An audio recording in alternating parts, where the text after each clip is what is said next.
the end of Halloween 4, the Shape is blasted by the state police and falls into a deep, dark mine shaft. There's no way Michael could survive. Right? So now came the Halloween 4. Went back to the basics of Haddonfield, Michael Myers, the whole thing, and the film hit. I mean, we had 2 weeks in the nation, #1, and all this. So, being drunk with this success, so we started on 5 right away. Okay, here we go.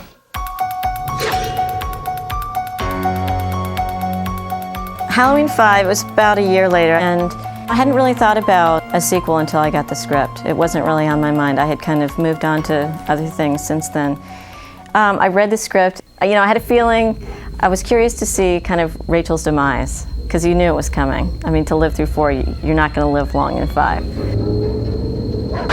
Halloween 5 was directed by French filmmaker Dominique Othenin-Girard. We're very close to the formula and the setup of Halloween 1. Suspense, horror are the 2 ingredients, but basically suspense, very little horror, but extremely violent at times. To be honest, at that point I'd never really seen any of the Halloween films, and when I realised I was going to be shooting Halloween 5, I thought I'd better whip out and see Halloweens 1 through 4. The whole style basically came about because he wanted to give it a European sort of approach, and largely that's what I went for in the lighting, with not using a lot of backlight and letting shadows fall right off and getting really dark and contrasty and making it extremely naturalistic. The film reunited Ellie Cornell's Rachel with another audience favorite, little Jamie. I'll be back in 2 days. The character Jamie differs from Halloween 4 from Halloween 5. In Halloween 4, she's younger and she doesn't know very much about this guy, her uncle, and she's just mainly running from him and trying to get away from this killer, boogeyman, nightmare man, whatever you want to call him. And in Halloween 5, she knows a little more about him. She knows what he can do. She knows more things to do to him. You know, she's smarter now and she knows ways to capture him and to get him put away, and she's just more mature. I was like a kid in a candy store. I mean, it was fun for me, you know, tasting fake blood and seeing how they did all the prosthetics and you know, Don Shanks or, you know, George Wilbur, whichever one from 4 or 5, running around chasing me with knives. You know, it was all fun and games for me. Everything was explained while I was doing it, so I was never freaked out. Danielle Harris may be the only person to ever really grow up in Haddonfield, Illinois. Halloween 4, I was 10. I had my 11th birthday on the set. And then Halloween 5, I was 11 to have my 12th birthday on set. I know, I was a baby. The town of Haddonfield was played by Salt Lake City, Utah. Michael's house was in a sort of a nice suburb in Salt Lake City, and the house had just been newly renovated. And because along comes the movie crew, and the first thing we do is put the family in a hotel, take all the furniture out, and totally trash the house. Your house, Michael. What is going on here? Also back in the action was series icon Donald Pleasence. I was kind of in awe of him because of the body of work that he's done, and you know, it was one of those things where I really felt like I was making a Halloween film when he came on set. Michael Myers is outside. Donald was so nice to me. He really is a very kind, wonderful man, was a very kind, wonderful man. I remember when I was doing Halloween 5, I had a smaller trailer, and he only worked the first 2 weeks of the film, and I had another couple of weeks to go. And he gave me his big, huge motorhome when he left. He's like, you can have it, I want you to stay in it. I'll make sure that they keep it for you. And I was 11 in some, you know, 45-foot Winnebago thinking that I'm this big movie star. Hey, let's not get too warm and fuzzy. This is a Halloween film. She's down here in the middle of the old house. The first time you put the mask on, you become Michael Myers. And they wouldn't let me put the mask on unless I was ready to do a scene. We tried walking onto the set with the mask on, but then, you know, we got a lot of flack from the neighborhoods. You know, kids would see me walking down the sidewalk and, you know, they'd get scared. They weren't the only ones. Mr. Shanks was huge physically, so playing the fear thing was not that difficult. But he was very, very sweet, very professional, and I just remember being really impressed by his physical presence. And that really struck me. I didn't realize how small I was. Do you know what I mean? It's like I thought I was a normal-sized person. I realized I was kind of small, and he was a huge guy. George Wilbur actually had to wear a big, like a hockey guard, I think it is, you know, to make himself look, you know, bigger. And Don was just bigger. He didn't have to wear anything underneath. He was just a very large man. Danielle, she was my buddy. I mean, I got to work with her a lot. And we got to be good friends. And I always felt bad that I was chasing her, trying to kill her.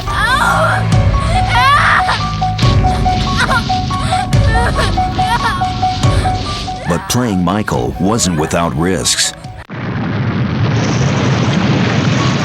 We have one scene where I'm coming down the river. I get blown out of a mine shaft. Where we were filming it, the water was 34 degrees.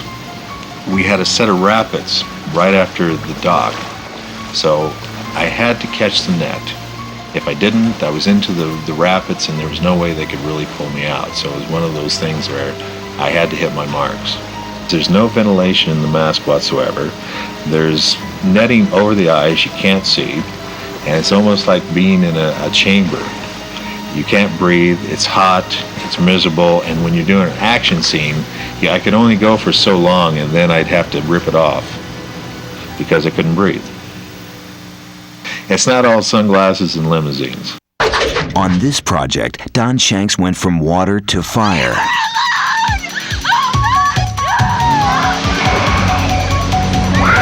The scene where Michael's driving the car.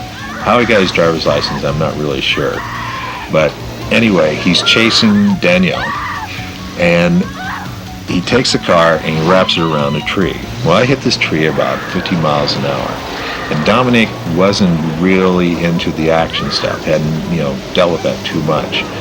And what we were supposed to do was I'd come in, hit the tree, the bomb would go off, and then I would, it would be a cut. So we did the scene, I ran in, hit the tree, and I'm waiting for the cut, and it doesn't come. And one thing you learn in film business is you don't stop until they say cut. And so I'm watching and waiting, and the car's catching on fire, and I don't hear cut. And I'm like, oh man, I'm not getting out of here. And I didn't have my fire gear on, and the fire's coming underneath the firewall, and it's getting a little hotter and a little hotter. And finally I hear Don Pike, who was a stunt coordinator, said, when are you going to yell cut? And Dominique was just so enthralled with what was going on that he forgot where he was or what he was doing and didn't say cut. And finally I hear cut, and I got out.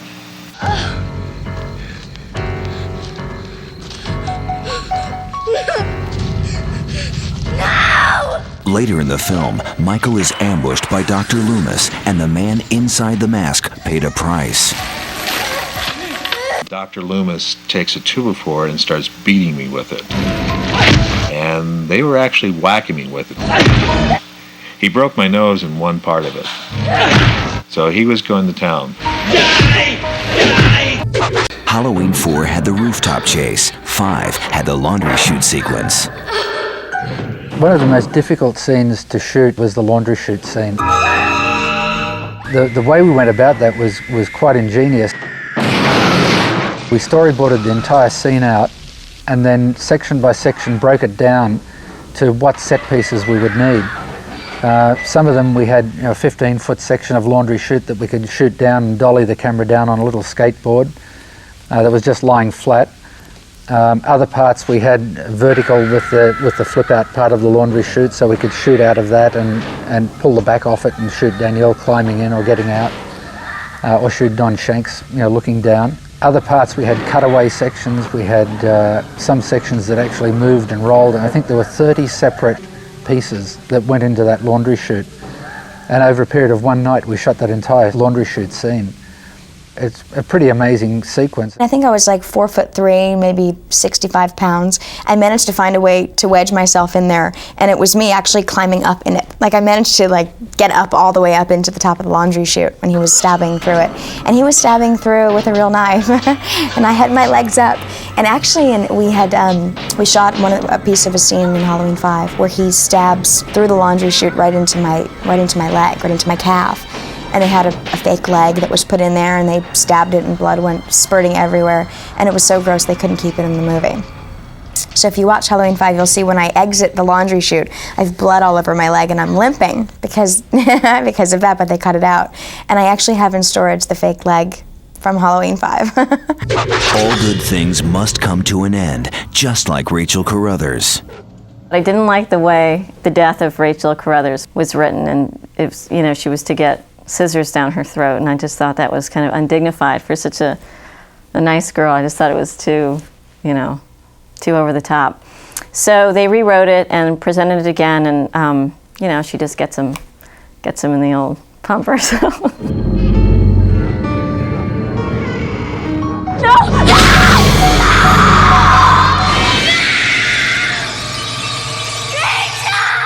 What I kind of grappled with and what I didn't know how to anticipate was the death scene. You know, just how do you play death and what's it going to feel like? It's hard to kind of shake off and go, okay, that was a day's work, you know. I think one of the things maybe we felt sorry is that we killed Ellie in the first few minutes of the film. I think we should kept Ellie going on and on because she was very popular. Halloween 5 is also famous for introducing a new mystery to the series. I was wondering, you have to ask Mustafa, who the man is with the hat and the tattoo and the silver tip boots. Because I haven't figured it out. Oh, who was the man? Well, I mean, we didn't know ourselves. It's very strange. I don't know where he came from. I always wondered that. There was a couple of different theories, but one was that it was going to be Michael Myers' twin brother. And that's why they had me do both parts at some point. We had another guy who did it when I was working, but there was different theories. You know, none of it really came to fruition, I guess. Here, seen for the first time, is a sequence shot but never used for the open of Halloween 5.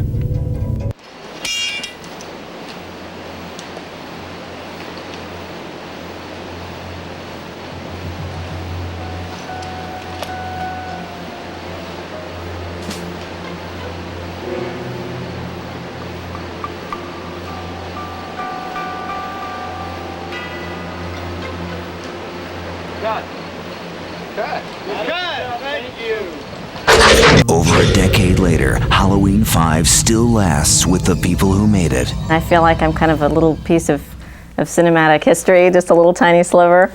We were very, very proud of the work we did. And I was thankful because it was a whole lot of different sets of experiences packed into, you know, 2 little shoots. I learned a whole lot. Everyone treated me as an adult, which was really nice, which I've actually been treated, those movies I think to date I've probably been treated the best. Well, I had a really good time doing the movie, and to this day I still go out and do personal appearances. People love the movie, they watch it over and over and over. They know the movie better than I do, and I was there. I would love to be in one again. I mean, I think it would be great. I look the same.